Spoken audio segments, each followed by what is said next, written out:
को लिए चलते हैं जयपुर, जहां पर शहीद स्मारक पर सचिन पायलट क्या कुछ कह रहे हैं, सुनते हैं। 2/3 देश की जनता कृषि पर, किसानी पर निर्भर करती है, लेकिन मैं मानता हूं कि 100% जनता किसान हितैषी है, किसान से हमदर्दी रखती है। इसलिए आपने जो कानून बनाकर और कानून बनाने की प्रक्रिया को जिस घमंड से, जिस तानाशाही रवैये से संसद में जबरदस्ती पारित करवाया, राष्ट्रपति महोदय से फटाफट दस्तखत करवाए, नोटिफिकेशन जारी कर दिया, कोई सलाह, कोई मशवरा, और आज तक भाजपा की सरकार के व्यक्ति और मंत्री इस बात का जवाब नहीं दे सकते कि कृषि कानून का निर्माण करने की मांग किसने करी थी। इस देश में ऐसा कौन सा किसान संगठन है, कौन सी राज्य सरकार है जो ये किसी कानून का निर्माण करने की मांग करती थी। हमारे देश में अलग अलग समय पर अलग अलग मांगे होती हैं, लेकिन कौन किसान खड़ा होकर बोलता है कि हमें समर्थन मूल्य नहीं चाहिए। हमारी पार्टी ने जब हम सत्ता में थे केंद्र में, और हर चुनाव में, हर घोषणा पत्र में कहा कि कृषि में निवेश होना चाहिए, प्रतिस्पर्धा होनी चाहिए, किसान को अपनी फसल का उचित से ज्यादा मूल्य मिलना चाहिए, स्वामीनाथन आयोग की रिपोर्ट को पूरी तरह लागू करना चाहिए। लेकिन दूसरा चुनाव जीतने के बाद जो रवैया केंद्र की सरकार ने, प्रधानमंत्री जी ने अपनाया है, वो इस बात को दर्शाता है कि इतिहास में नाम दर्ज करवाने के लिए कोई भी काम कर सकते हैं। और मुझे दुख होता है आज देश का किसान न सिर्फ आंदोलित है, लेकिन भयभीत भी है, अपने भविष्य की चिंता करता है। हमारे बच्चे पोतों का पालन पोषण कैसे होगा, इस बात की चिंता करता है। और केंद्र की सरकार के लोग जो वार्ता करते किसानों से, कई दौर की वार्ता हो रही है, ऐसा कौन सा जटिल विषय है जिसको सरकार सुलझा नहीं सकती। आपको सिर्फ ये कहना है कि किसान के हित में हम एमएसपी का ये कानून का प्रावधान जोड़ रहे हैं, और तीनों कानूनों को वापस लो जो राहुल गांधी ने शुरू में कहा कि ये तीनों बिल घातक है, न सिर्फ पुनर्विचार हो, इनको वापस लिया जाए, किसानों से बात करो। हम इस बात के लिए तैयार हैं। अगर किसान कोई बिल लाना चाहते हैं, कोई रिफॉर्म लाना चाहते हैं, संशोधन लाना चाहते हैं, निश्चित रूप से करो, कांग्रेस पार्टी पूरा समर्थन आपका करेगी। लेकिन किसान के भविष्य को कुचलकर आज पूरी दुनिया में, यूरोप में, अमेरिका में, ऑस्ट्रेलिया में जो भारतीय नागरिक है वो दूतावास के सामने जाकर खड़े होकर नारा दे रहे हैं, उन्हें कौन प्रेरित कर रहा है, कौन भड़का रहा है। और जो किसान अपने हक अधिकार की मांग कर रहे हैं सड़क पर खड़े होकर, उनको नक्सलवादी बोलते हो, माओवादी बोलते हो, आतंकवादी बोलते हो, अलगाववादी बोलते हो। साथियों, ये अल्फाज इसलिए इस्तेमाल किए जा रहे हैं कि केंद्र की सरकार में किसान हितैषी कोई नेता बैठा ही नहीं है। अब पीयूष गोयल जी बात करें किसानों से, उन्हें क्या मालूम किसान क्या चीज है। किताब पढ़ के किसान बन जाता है कोई, उनका दुख दर्द समझ सकते हैं क्या? सिर्फ टालने के लिए, लटकाने के लिए बार बार बातें कर रहे हैं, लेकिन किसान नासमझ नहीं है। और आरोप तो लग रहे हैं कि पॉलिटिकल पार्टियां इसको प्रोत्साहित कर रही हैं। बिल्कुल नहीं कर रही, लेकिन मुझे कहने में कोई संकोच नहीं है। अगर किसानों के साथ खड़ा होना राजनीति है, राजनीति कर रहे हैं। अगर किसानों का समर्थन देना राजनीति है, राजनीति कर रहे हैं, करते रहेंगे। लेकिन किसानों के नाम पर आपने जो ये षड्यंत्र रचा है, और केंद्र की सरकार को समझना चाहिए कि सरकार अगर कुछ निर्णय वापस लेती है तो कोई हार नहीं है, कोई लज्जा वाली बात नहीं है।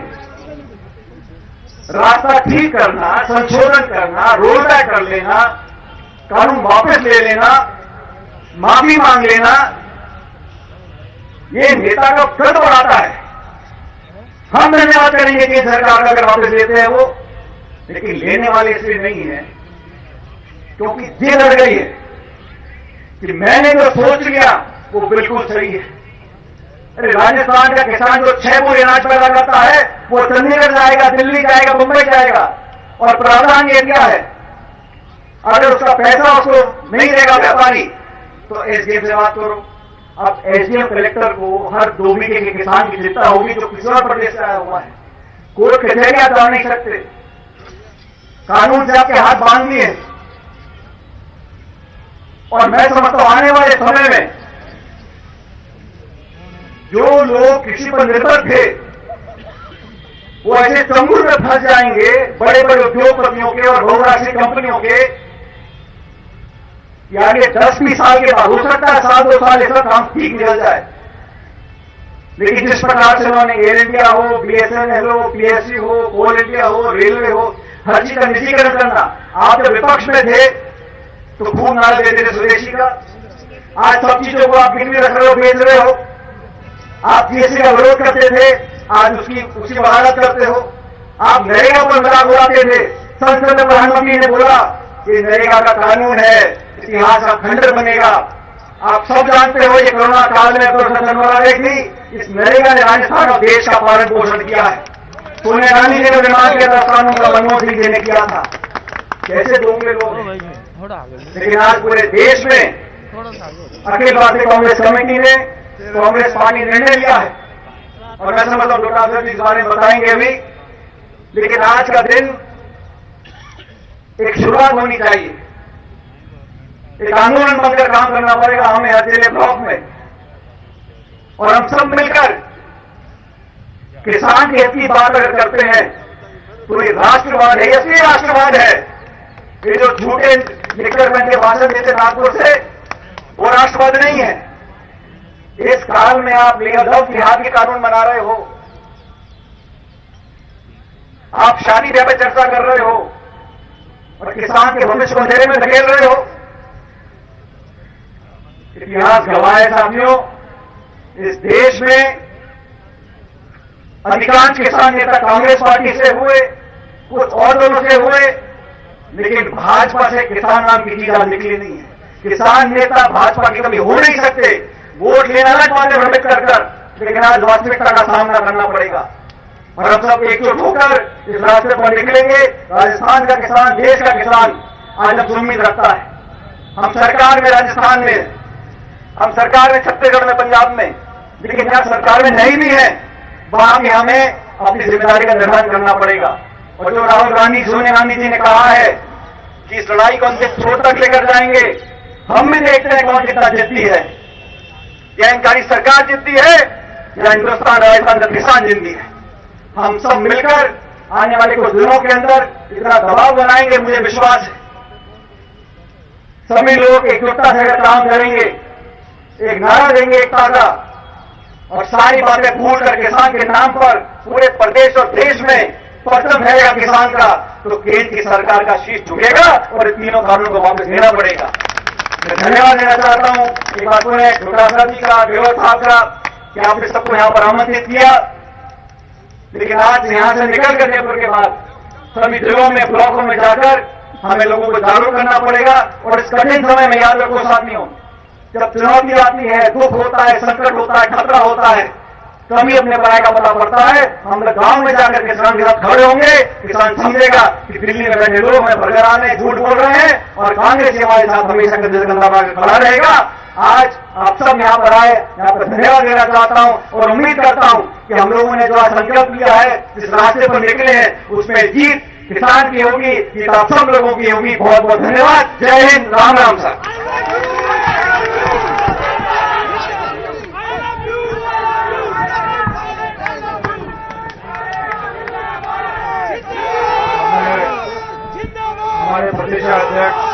जिन्होंने साफ तौर पर कहा कि ये कृषि कानून किसानों के हित में नहीं है और इसे सरकार को वापस लेना ही पड़ेगा। साथ साथ उन्होंने ये भी कहा कि यहाँ के से ये आंदोलन खत्म होने वाली नहीं है, ये आंदोलन और ज़्यादा तेज होगी। यदि किसान अपने बात पर अड़िग है तो सरकार को मान लेना चाहिए कि इस कृषि कानून को वापस लेनी चाहिए। इसमें कोई गुरेज नहीं है कि संशोधन किया जाए, कानून को वापस लिया जाए। इसके लिए कांग्रेस सरकार उन्हें धन्यवाद भी देगी। प्रदेश अध्यक्ष और पूर्व मुख्यमंत्री सम्माननीय सचिन पायलट जी, तमाम राजस्थान सरकार के मंत्रिमंडल के साथीगण, तमाम कांग्रेस पार्टी के संगठन के नेतागण, किसान भाइयों, पत्रकार बंधुओं, आज 40 दिन से अधिक समय हो गया किसान दिल्ली के बॉर्डर के ऊपर बैठा हुआ अपनी फरियाद कर रहा है, पुकार कर रहा है, उस केंद्र की सरकार से पुकार कर रहा है जिसको किसानों ने वोट देकर के दूसरी बार दिल्ली की सल्तनत के ऊपर कब्जा कराया, सरकार करने का मौका, बनाने का मौका दिया। लेकिन जब सरकार पहले एनडीए प्रथम बनी, उससे पहले देश के प्रधानमंत्री के तौर पर भारतीय जनता पार्टी और एनडीए ने नरेंद्र मोदी जी को प्रधानमंत्री का उम्मीदवार घोषित किया और यही नरेंद्र मोदी जी ने कहा था कि अगर मुझे देश का प्रधानमंत्री बनाया जाता है, एनडीए की सरकार हमारी बनती है, तो हम लोग किसान की आमदनी को दोगुनी करेंगे, किसान के उपज के ऊपर जो लागत आती है उसका कम से कम 50% मुनाफा हम किसान को देंगे। किसान का बजट बढ़ाने की बात भी कही थी, किसान के कल्याण के लिए कई योजनाएं लाने की भी बात कही थी। लेकिन आप और हम सब ने देखा, पूरे देश ने देखा, पूरी दुनिया ने देखा कि जब एनडीए 1 में मोदी जी प्रधानमंत्री बने तो सबसे पहले अगर उन्होंने कोई निर्णय किया तो वो निर्णय था कि जो सर्वसम्मति से प्रस्ताव जो पारित करके कानून बना था, भूमि अधिग्रहण कानून, जिसमें भारतीय जनता पार्टी भी सहमत थी, एनडीए भी सहमत था, उसके ऊपर कैंची चलाने का काम देश के अपने उद्योगपति मित्रों को फायदा देने के लिए लोकसभा में और राज्यसभा में संशोधन लाए। देश के किसान ने कहा जब सर्वसम्मति से कानून पारित होंगे और जब भूमि अधिग्रहण कानून से हम सब सहमत हैं, तो मोदी जी ये कानून आप वापस संशोधन क्यों कर रहे हो? कांग्रेस की बात को सुना नहीं गया, किसान की बात को सुना नहीं गया। कांग्रेस के हमारे नेता राहुल गांधी जी और सोनिया गांधी जी ने हुंकार भरी कि हम किसान के साथ में हैं, और उसके बाद में जो हुआ आप सबके सामने है। देश के प्रधानमंत्री को, केंद्र की सरकार को झुकना पड़ा किसान के सामने, और किसान की और कांग्रेस पार्टी की जीत हुई और वो संशोधन करने से उनको बाहर जाना पड़ा। उसके बाद में जो किसानों की भलाई की बात करने वाली केंद्र की सरकार, जो केंद्र की योजनाएं थी उसमें 90% पैसा केंद्र का लगता था और 10% पैसा स्टेट गवर्नमेंट का लगता था, जिससे किसान के लिए ज्यादा से ज्यादा उसके कल्याण के लिए, चाहे वो उपकरणों की बात हो, चाहे खाद की बात हो, चाहे बीज की बात हो, उसके लिए वो पैसा आता था। एनडीए 1 में उन्होंने ये फैसला किया कि नहीं, 40% स्टेट को देना होगा, हम तो केवल 60% देंगे। और वही प्रधानमंत्री जो ये कहते थे प्रधानमंत्री बनने से पहले कि कांग्रेस ने 70 साल तक राज किया, उसका हिसाब नहीं दिया, अगर मुझे मौका मिला, हमको मौका मिला, तो हम 5 साल में क्या करेंगे, क्या किया है, इसका हिसाब देंगे और उसके बाद में वोट मांगने के लिए आएंगे। जब दोबारा चुनाव आया तो प्रतिवर्ष 2 करोड़ लोगों को रोजगार देने की बात, नौकरियां देने की बात का जवाब नहीं दिया, किसान की आमदनी दोगुनी करने का जवाब नहीं दिया, किसान की लागत के ऊपर 50% मुनाफा देने की बात का जवाब नहीं दिया, बिजली, पानी, सड़क, जो वादे उन्होंने किए थे उसके ऊपर किसी तरीके का कोई जवाब नहीं दिया, और केवल धर्म की राजनीति, पाकिस्तान, हिंदुस्तान, और वहां पर सेना के शौर्य के पीछे छुप करके और उन्होंने अपनी राजनीतिक रोटियां सेकने का काम किया। लोग बहकाव में आ गए, दोबारा देश में केंद्र में मोदी जी की सरकार बन गई। जब दोबारा केंद्र में मोदी जी की सरकार बन गई तो किसान ने यह सोचा कि अब दूसरी बार बना तो कम से कम अब दे देंगे। पहले इन्होंने दूसरे काम कर लिए, कांग्रेस को कोसने में 5 साल लगा दिए। अब हो सकता है हमारे लिए कल्याण के लिए काम करेंगे, हमारी आमदनी को दोगुनी करेंगे। लेकिन उनको पता है कि 10 साल होने वाले हैं, दोबारा चुनाव 3 साल बाद में आने वाले हैं। देश का किसान भी पूछेगा, देश का बेरोजगार भी पूछेगा और देश का आम आवाम भी पूछेगा कि मोदी जी आप कहते थे कांग्रेस ने 70 साल में कोई हिसाब नहीं दिया, आपने 10 साल में क्या किया? उस किसान के साथ जो वादे किए, जो गरीब के साथ वादे किए, उसका क्या हुआ? और ये एक दिन में फैसला नहीं हुआ मित्रों, ये एक दिन की बात नहीं है। ये जब एनडीए 1 बनी थी तभी जो वादे किए गए थे देश में चुनाव लड़ने के लिए उद्योगपति मित्रों से, उसका एक हिस्सा था। पहले में वो डर गए कि पता नहीं पोल खुल जाए, दोबारा हम बने कि नहीं बने। अब उनको पता चल गया कि तीसरी बार कोई बनाना नहीं है, तुम्हारी पोल खुलनी चालू हो गई है। इसलिए उन्होंने ये सोचा कि उद्योगपति मित्रों को क्यों नाराज करें। और जो 2009 में देश के प्रधानमंत्री मोदी जी बने थे, उसके तत्काल बाद में जो सावंत कमेटी बनाई थी उसकी रिपोर्ट को दराज में रख रखा था। दोबारा जब सेना के शौर्य के पीछे छुप करके ये देश के प्रधानमंत्री बन गए तो इन्होंने सोचा इससे बढ़िया और कोई मौका नहीं है। तेल पे हमने कब्जा करा दिया, LIC पे कब्जा करा दिया, रेल पे कब्जा करा दिया। अब अगर कोई चीज ढंग की बची है तो ये किसान की पैदावार, ये किसान की उपज बची है। अगर इसके ऊपर भी कब्जा करा दें, क्योंकि आपने देखा होगा IT में रिलायंस का जियो वाला देश के प्रधानमंत्री की फोटो देकर के अगर ये कहता है कि फ्री में जियो अपनाइए और वो हजारों करोड़ लाखों करोड़ रुपए कमा लेता है, तो उसके ऊपर प्रधानमंत्री की फोटो लगनी चाहिए क्या? नहीं लगनी चाहिए, लेकिन लगी क्योंकि एक मैसेज चला गया कि देश के प्रधानमंत्री ने पता नहीं क्या क्या कर दिया है, ये अपने को जियो खरीदना है। आज सब जियो के शिकार हो गए।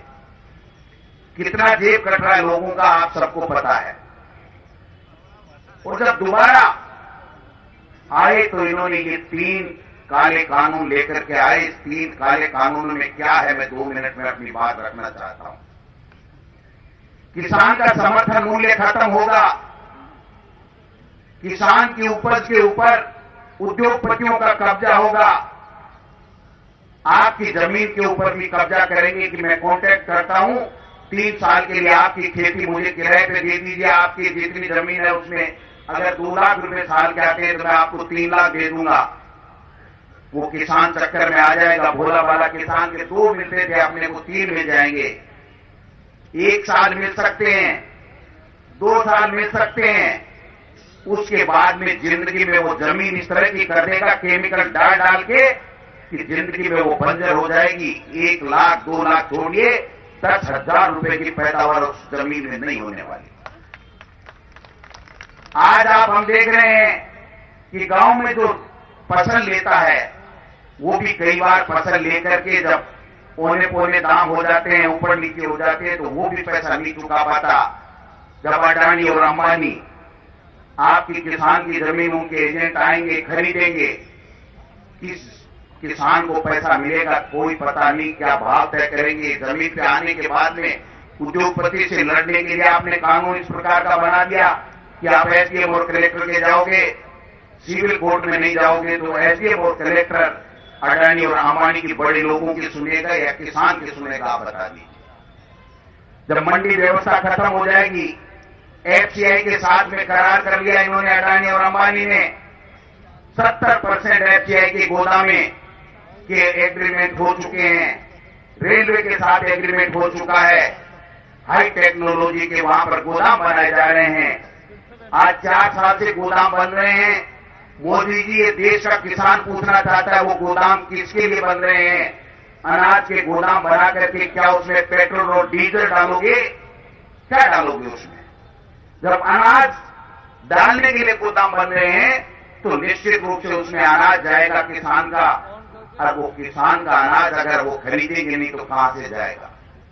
देश में पहली बार किसी उद्योगपति ने किसानों के खिलाफ विज्ञापन देके ये कहा कि नहीं, हम तो एफसीआई को मजबूत करना चाह रहे हैं, हम तो केवल गोदाम बना रहे हैं, हम अनाज खरीद नहीं रहे हैं।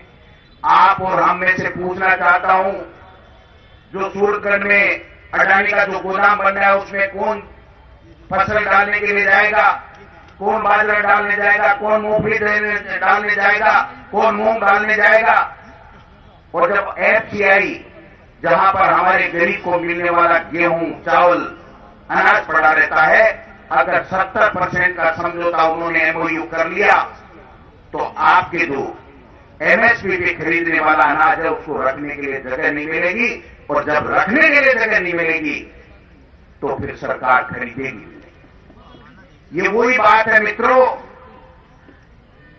कि बीपीएल को हम फ्री में गैस का कनेक्शन देंगे, लेकिन जब सिलेंडर बढ़ाने 2 महीने बाद में जाएगा तो उसको सब्सिडी नहीं मिलेगी, आम आदमी को मिलेगी, उसके तो वही 1400-1500 रुपए लगेंगे। ये दिन आने वाले हैं। राहुल गांधी जी ने सबसे पहले कहा था कि आप किसान के साथ में इस तरह का क्रूर मजाक मत करो मोदी जी, आप समझ जाओ। कोरोना के लिए फरवरी में कहा था कि कोरोना आ रहा है, लेकिन देश के प्रधानमंत्री मोदी जी नहीं समझे, नमस्ते ट्रंप करते हुए यहां ले आए, और वहां जाकर के अब की बार ट्रंप सरकार भी गई और नमस्ते ट्रंप भी हो गया, हमेशा के लिए अलविदा ट्रंप भी हो गया, और सरकारों को गिराने का षड्यंत्र रचते रहे। कोरोना यहां पर आ गया, और कोरोना आने के बाद में प्रदेशों को अपने हवाले छोड़ दिया, प्रदेश के लोगों को, देश के लोगों को उसके अपने हवाले छोड़ दिया। आज कांग्रेस पार्टी सोनिया गांधी जी और राहुल गांधी जी के नेतृत्व में पहले दिन से किसान की मांगों का समर्थन कर रही है, और हमारी सरकार ने तत्काल जो ये तीनों काले कानून जिसके कारण से किसान को नुकसान होने वाला है, उसमें राजस्थान के किसान का नुकसान नहीं हो, इसके लिए हमारी सरकार ने विधानसभा में बिल लाए, और उस बिल को पारित करने का काम हमारे राजस्थान के विधायक मंडल ने किया, जो यहां पर आज बैठा हुआ है, हमारी सरकार ने किया। और इसलिए कि इस किसान के साथ में लूट नहीं होनी चाहिए, उसके साथ में अन्याय